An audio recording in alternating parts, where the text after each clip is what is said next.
Understand that if active duty military actually get deployed within the United States, that weapon is not just pointed at other people, other countries. It's pointed at you. If you do not get in your house when I tell you to, you become the enemy. Martial law. Your name has been battered about on the internet, but you've never been officially, publicly identified. Do you want to tell us who you are? My name is Michael Byrd. I'm a lieutenant for the United States Capitol Police. For months, he has lived in hiding, he says, over this moment. By the way, did you see Trudeau yesterday on TV using different pronouns to describe the recession and the recovery? The she session? Yeah, did you see that? What is he doing, though? Why would he do that? Like, what's the motivation to do that? He's just making up for all the times he wore a brown face? Yeah. What is... I don't know. Bit, right? I mean, a few times. That's the thing I care about least in terms of Trudeau. Yeah. Let's hear this. Take it from the beginning, because it's... It is exactly the example of the kinds of things you need to do to counter the she session and turn it into a she-covery. Fact is, the Conservatives don't talk about that in their lengthy platform. What? Like, is it that the recession is sexist? So he's called, what the fuck is a she session? Like, what does that mean? I don't know. Session and she-covery? I think he's probably, I'm assuming. He's such a try-hard. He's such a loser. That's why, by the way, it happens to be in Asia for me right now, but that's why we have a female vice president of the United States of America. We're going to have some presidents pretty soon.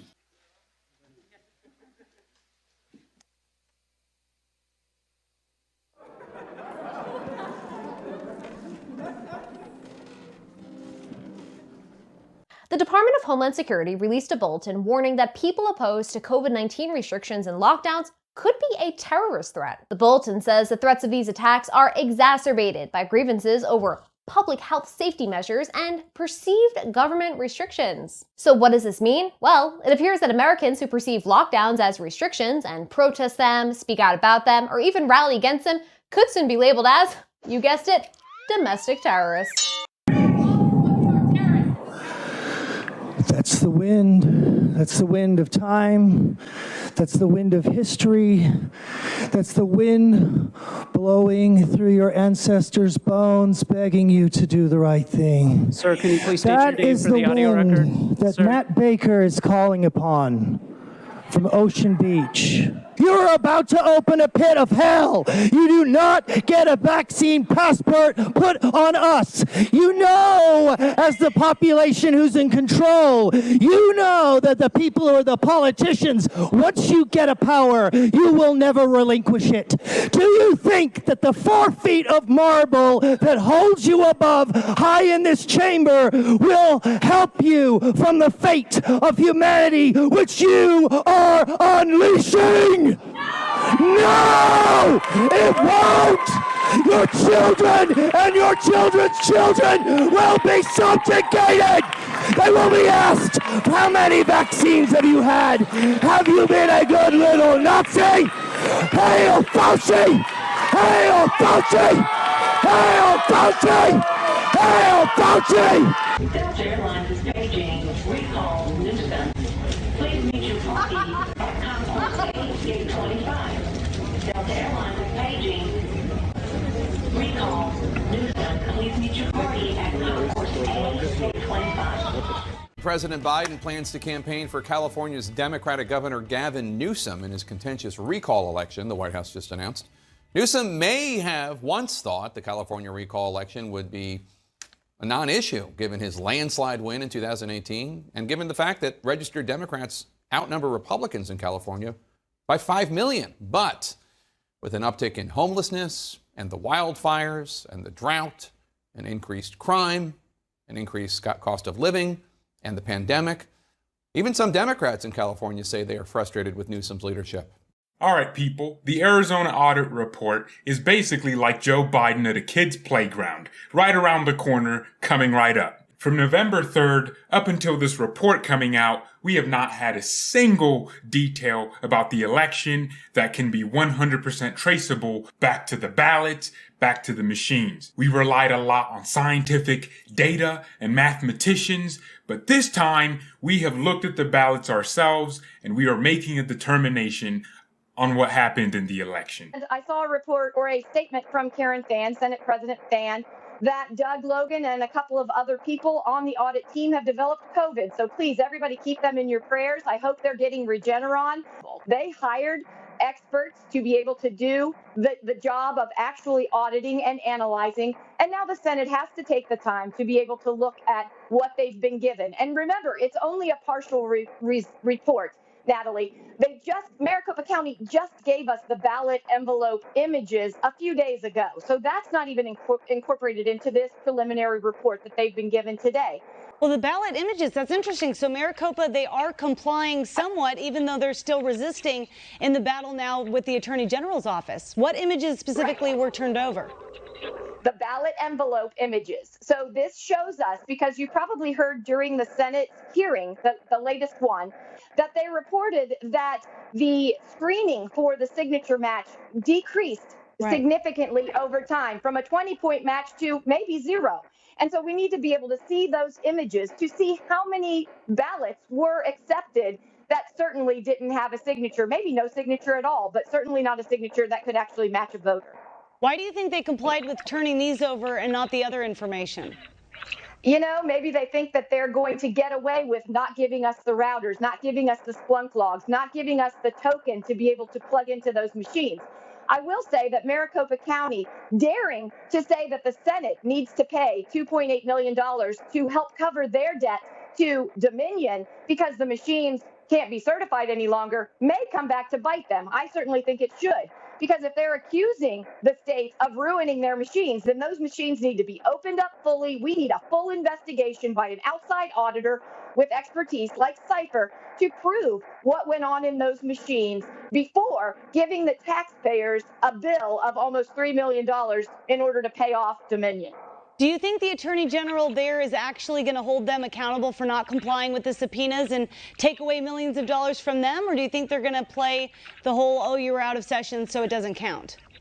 Well, I think that that's ridiculous because that basically says if the legislature's in session, anything that they do has no force of law whatsoever. Then, we have a part-time legislature in terms of when they're making laws, but they are still our public servants the entire time, whether they're in session or not. I think it's a weak attempt to go around the law to say that the Board of Supervisors does not have to comply with a legal, lawful subpoena from another governmental body.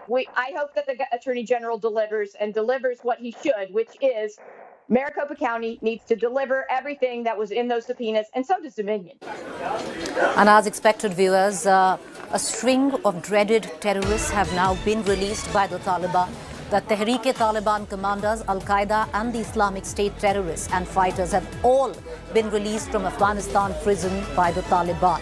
Maulvi Fakir Muhammad amongst the 2,300 Taliban and Tehreek-e-Taliban Pakistan Al-Qaeda fighters have all been released from Kandahar, Bagram and even the Kabul prison, including high-value terrorist Maulvi Fakir Muhammad, who was in fact the former deputy chief of the Tehreek-e-Taliban Pakistan. ISIS-K, the K stands for Khorasan, which is designed to represent the affiliate of ISIS in Afghanistan and Pakistan. The group is made up primarily of Pakistanis and Afghans, some of whom were at one time part of the Taliban itself. They left a few years ago after the death of the founder of the Taliban, Mullah Omar, and they formed their own group.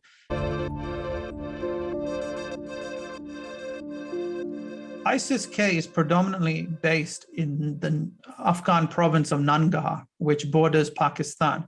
And they have been trying to create their own caliphate there. And they are also heavily involved in criminal activities, such as narcotics and human trafficking. They control some front companies as well, such as car dealerships. Still a lot of pandemonium outside the airport. Well, there is, but look, but no one's being killed right now. God forgive me if I'm wrong about that, but no one's being killed right now. The US, Australia and Britain are urging people to move away from Kabul airport due to a terror threat. Thousands of Afghans have gathered outside the airport in recent days, hoping to be able to leave the country. Taliban fighters had promised to provide security in the area, but there have been intelligence reports of an imminent threat from Islamic State militants, a threat which NATO and its allies say cannot be ignored. Australia's Foreign Affairs Minister, Marise Payne. Our clear travel advice is now do not travel to Hamid Karzai International Airport. And if you're in the area of the airport, move to a safe location and await further advice. Afghanistan remains highly volatile and dangerous. Be aware of the potential for violence and security threats with large crowds. There is an ongoing and very high threat of terrorist attack. It was a scene of carnage in Afghanistan after twin explosions near Kabul airport killed at least 60 people, according to a health official, and injured dozens more. The first blast is thought to have been the work of a suicide bomber, passing among the crowds gathered for more than a week at one of the airport's main gates to try to get flights out of the country. The second was at a nearby hotel. Along with Afghan civilians, 12 US military personnel have died. The Ministry of Defence says there were no British casualties. We've been told the bomber waited until a number of soldiers approached to help a family out of the canal. The Taliban have been cooperating with the international forces for days now. This will do nothing for them, and they have condemned the attacks. Targeting innocent civilians is an act of terrorism that has to be condemned by the entire world. It is because of foreign forces, the presence of foreign forces, that such attacks take place. The first blast happened at what is known as the Abbey Gate, where American citizens would line up to board evacuation flights. The victims were standing outside the gate in this sewage canal when the explosion occurred. The second blast near the Baron Hotel. This phone video of the aftermath is so graphic it had to be blurred. It shows piles of dead bodies. Taliban have condemned the attack, saying it occurred in an area controlled by U.S. forces. ISIS terrorism has been expected after large numbers of ISIS fighters were believed to have been freed from prisons during the Taliban's rapid advance. The U.S. Embassy in Kabul, which had advance word of a possible terrorist attack, warned Americans Wednesday to leave the airport gate immediately and be aware of their surroundings, especially in large crowds. To those who carried out this attack, as well as anyone who wishes America harm, know this: we will not forgive. We will not forget. We will hunt you down and make you pay. I will defend our interests and our people with every measure at my command. Mr. President, there had not been a U.S. service member killed in combat in Afghanistan since February of 2020. You set a deadline, you pulled troops out, you sent troops back in, and now 12 Marines are dead. You said the buck stops with you. Do you bear any responsibility for the way that things have unfolded in the last 2 weeks? I bear responsibility for fundamentally all that's happened of late. But here's the deal. You know, I wish you'd one day say these things. You know as well as I do that the former president made a deal with the Taliban that he would get all American forces out of Afghanistan by May 1. Mr. President, there are reports that U.S. officials provided the Taliban with names of Americans and Afghan officials to evacuate. Were you aware of that? Did that happen? And then, sir, did you personally reject a recommendation to hold or to recapture Bagram Air Force Base? Here's what I've done let's answer the last question first. On the tactical questions of how to conduct an evacuation or a war, I gather up all the major military personnel that are in Afghanistan, the commanders, as well as the Pentagon. And I ask for their best military judgment. What would be the most efficient way to accomplish the mission? They concluded, the military, that Bagram was not much value added, that it was much wiser to focus on Kabul. And so I followed that recommendation. There's estimates between 1,000, 2,000 at the low end, where they're like, oh, there's about 1,000 or 2,000 left of American citizens we got to evacuate. Some are saying that it was, NBC News reported 15,000, then they evacuated about 4,500, so it might be 10,000. When we hear, and I want you to remember this, that there are American hostages, I want you to remember what the Biden administration did from Politico. U.S. officials provided Taliban with names of Americans and Afghan allies to evacuate. Quote, basically, they just put all those Afghans on a kill list, said one defense official. I don't see why that would be untrue for the Americans. Biden did this with Vladimir Putin. Remember that? He was like, hey, here's the list of things we don't want you to attack. Right. And they're like, thanks for the hit list of your most important infrastructure. Now they're coming out and being like, here are the people we really care about. They're like, oh, so the ransom's doubled, eh? Or not even the people we care about. Hey, by the way, here are these people.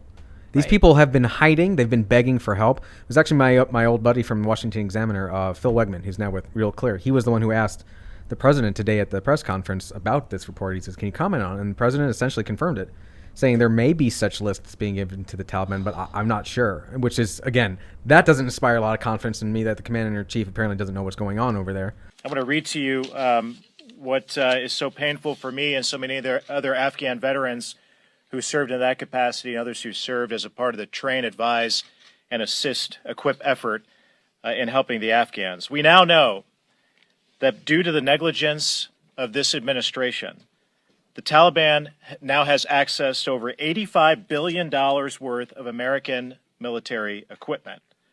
That includes 75,000 vehicles, over 200 airplanes and helicopters, over 600,000 small arms and light weapons. The Taliban now has more Black Hawk helicopters than 85% of the countries in the world. But they don't just have weapons. They also have night vision goggles, body armor, medical supplies, and unbelievably, unfathomable to me and so many others, is that the Taliban now has biometric devices which have the fingerprints, eye scans, and the biographical information of the Afghans who helped us over the last 20 years. And here's what we just learned again in the briefing that we just walked out of, is this administration still has no plan to get this military equipment or these supplies back. And we're using the Taliban and giving lists of Americans to the Taliban. So now you just knock on the door and grab them and take them out. This country has never seen stupidity like this, and our country is really in trouble. Our country is really in trouble, and it's only going to get worse. What you're watching now is only going to get worse. It can only go one way. We had something where they didn't get near us. They were petrified of us.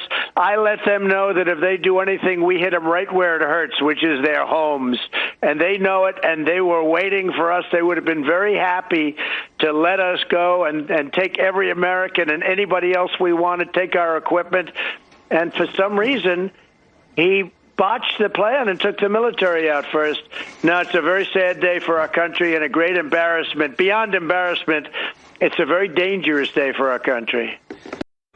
Well, it has now, thanks to America, leaving its Black Hawks behind and its armies behind, thanks to the President of the United States. So right now, it's a very well-equipped Taliban, and it's never had so much weaponry handed to it in 24 hours than its whole existence. The person that we all need to be actually asking is the President of the United States, who clearly did a deal behind 41 coalition backs. He ignored 41 countries that were working with him. He turned his back on the leaders of every other country on the planet and did a private deal with the Taliban. And you know what? This has been the biggest military blunder in the history of the planet. And I don't think any coalition country should ever again work with America if this is how it treats us. It kicks us, and I'm angry. I'm angry at the president. He doesn't seem to be in the right frame of mind. He's making decisions and destroying 20 years of work. 4,000 soldiers killed in Afghanistan. And you know what? And I've never said this out loud before, but I think the president of America is actually a retard. If you like this video, press like. If you love it, subscribe.